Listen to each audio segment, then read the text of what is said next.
Hello, and welcome back to Fexorg Fluency, a simple and comfortable place where you can improve your English day by day.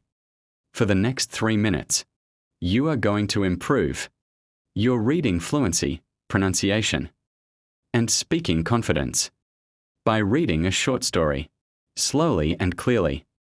Don't rush through the sentences. Read each sentences at your own pace. If you make a mistake, keep going. The goal isn't perfection. The goal is to build comfort and confidence in English. Step by step. Take a deep breath, relax your mind, and let's begin.